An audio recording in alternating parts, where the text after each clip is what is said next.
let's try to solve this question here. So it mentioned that the radius or curvature of a bend along a level route is 25 meter. So a level route will be a route that is not slanted in any angle. It's a flat surface, not an inclined plane of any such. So the radius or curvature of a bend is 25 meter. So a bend is it's a road that is not straight, where you need to turn your steering in order to navigate through the turn. Okay, when I say it's level, means by the road is not slanted, so your car will not be slanted. When I say the road is not straight, that means you have to drive a turn, you have to navigate a turn over here, you have to negotiate a turn over here for this bend over here. So probably let's try to sketch a situation. You probably have some kind like a bend like this. Okay, so your car will be traveling. Let's put it here. Okay, later we sketch on free body diagram. We need a place that is more easier to sketch. Okay, so let's say our car is over here. So this is the headlight. This is the tires. Okay, so your car will be negotiating the turn over here. Okay, so we can say that this radius of curvature of this bend over here means by towards the center of the circle. Let's say the center of the circle is somewhere around here, let's say. Okay, so this distance over here is 25.0 meter.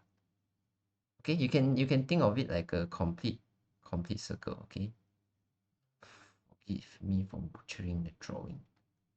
You think of it like a complete circle which has a radius of 25 meter. Okay, the coefficient of friction between the road and the tires of vehicle are 0.350. Okay,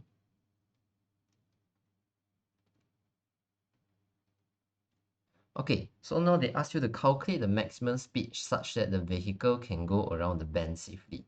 Okay, so this one I believe you are able to imagine situation. Okay, if you are driving slowly, you are able to go through this bend very safely, no problem.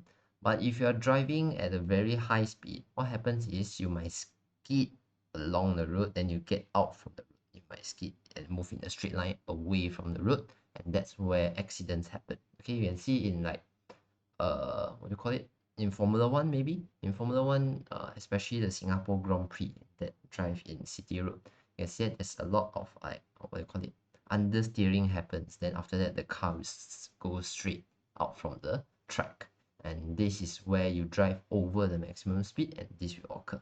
Okay, but for now we are studying what is the maximum speed that you are allowed to travel in order to be able to negotiate this bend safely. Okay, so again, we'll start with drawing the free body diagram again. So the free body diagram, we are going to draw it for the vehicle when it's at this position over here.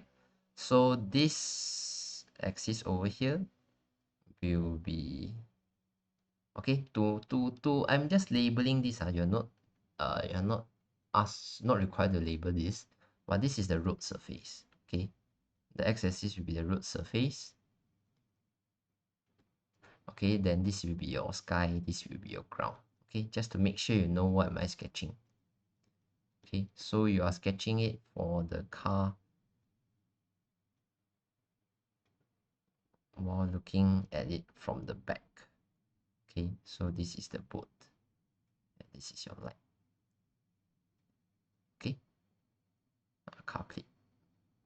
Okay, you're looking at the car from the back, so you're analyzing the car from its back. And now for the free body diagram, you know that there'll be the mass of the car contributing to the weight of the car. Then after that, there's no strings, ropes, or cable connected to the car, so there's no tension. There's no force explicitly being mentioned in the question, so there'll be no external force. You know the car is contacting the ground because it's contacting the ground or the road. Therefore, the road will exert a normal force on the car. And the normal force should be the road pushing on the car. So the road need to be pushing on the car upwards. So that will be the normal force exerted by the road on the car. And besides that, since this is a circular motion, and you know that the surface is rough, you know that the static friction will need to be pointing towards the center of the circle. So if I'm basing it on this diagram over here, our center is pointing to the right. So my centripetal acceleration will be pointing in this direction. Therefore, my net force will also need to be pointing towards the right as well. And since this static friction is the only force pointing in the x-axis, it has to be pointing towards the center of the circle. So this is our direction of static friction. Okay, imagine this is the center of the bend. Okay, center of the bend is to the right of the vehicle, so your static friction will be pointing to the right. Okay, we're done with your free body diagram. The second step will be to resolve the free body diagram. But in this situation over here, you can see that there's nothing to be resolved. All of them are on the x and y or y axis. So now I proceed to the third step by analyzing their x and y axis. For the x-axis, we know that rotation is not rotation, circular motion is happening at this plane over here.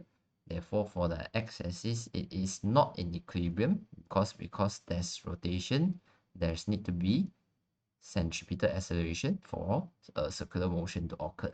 So not in equilibrium, we are going to analyze it using sum of fx is equals to mass times the centripetal acceleration. And because we use this equation, we need to label what's the direction of centripetal acceleration, and it's pointing towards the center of the circle. So this will be the direction of centripetal acceleration. Okay, moving on to the y-axis, we know that the car is not leaving the ground. The car is not entering below the ground. So the car is at rest in the y-axis. So you can think of it to be in equilibrium in the y-axis. That's why you're going to analyze the y-axis using sum of fy equals to 0. So now we are done with this. We can proceed to solve the question using the equation that we have determined. Okay, so you can solve it for sum of fx equals to mac. And because they asked for the maximum speed will be the linear speed, which is v. So we can change this centripetal acceleration over here to be expressed in terms of the linear speed v squared over r. Okay, and the only force that happens in the x-axis will be our static friction. Okay, again, we can open up the static friction to be expressed in terms of mu n and v squared over r. Okay, this one should be, actually I should write it more specifically. Okay, let me do a bit of clarification over here. If you want to use this formula where static friction is equals to mu s n, this only apply if our static friction is maximum. Okay, if our static friction is below the limiting static friction, technically you cannot equate the static friction with mu s n. Mu s multiplied by n is only valid for maximum static friction or the limiting static friction. That's why if you see the question asks for the maximum speed. They are not just any regular speed. You can go below this speed and you still have static friction, but the static friction is not equals to mu s n. It's a smaller magnitude for static friction, but this smaller magnitude of static friction is still enough for you to go through this band safely. That's when you go below the maximum speed. Okay, if you go below the maximum speed, you are still able to navigate this, negotiate around this band safely, because your static friction, even though it's less than the amount mu s n over here, is still sufficient to provide the centripetal acceleration needed to negotiate this band safely. Okay, when you reach the maximum speed, your static friction will become the maximum static friction. And when it's the maximum static friction, it will be equals to mu s n, and that's the maximum static friction that can exist in between the road and the car. Okay, so the maximum static friction can still support the centripetal acceleration if it's traveling at maximum speed. But if you go beyond the maximum speed, then the centripetal acceleration will go beyond the maximum centripetal acceleration. At that case, your static friction cannot go over the maximum static friction. That's the maximum already. You cannot go over it. So when that happens, you go into sliding, then you enter kinetic friction, and your car will slide out from the road. Okay, I hope the explanation is clear enough, but it's slightly complicated. What happens is you go from not sliding to sliding. Why you go from not sliding to sliding is because your static friction cannot support that centripetal acceleration required anymore. Okay, when it cannot support, then the contact between the road and the car will start to have sliding, so the car will start to slide off the road. Okay, so to get this normal force over here, we need to analyze the y-axis as usual. So sum of fy is equals to 0. So that will be equals to normal minus the weight of the car. So again, normal will be equals to the mass of the car multiplied by the acceleration due to gravity.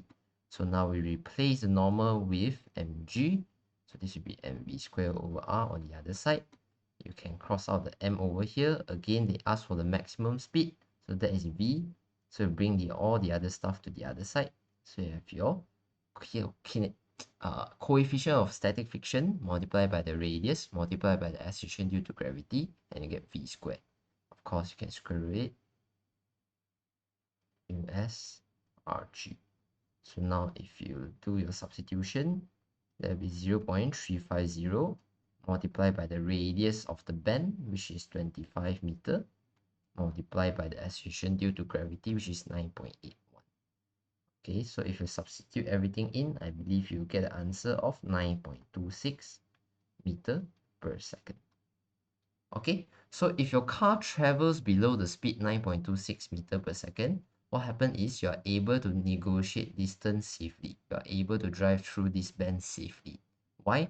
Because the static friction at that, if you're going below 9.26 meter per second, your static friction will be less than the maximum static friction, but the static friction is enough to be the net force that creates this centripetal acceleration. So you are able to negotiate through distance safely. If you reach 9.26 meter per second, your static friction will achieve its maximum, and the maximum is enough to support the centripetal acceleration to be able to go around the bend with this speed over here.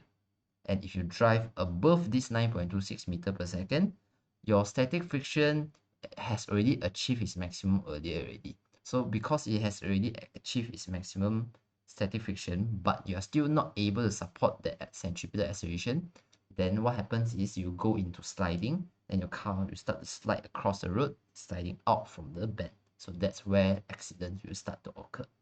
Okay, so that's just a rough idea of how everything works if a car is going through a bend. I think that wraps up our discussion for this question over here.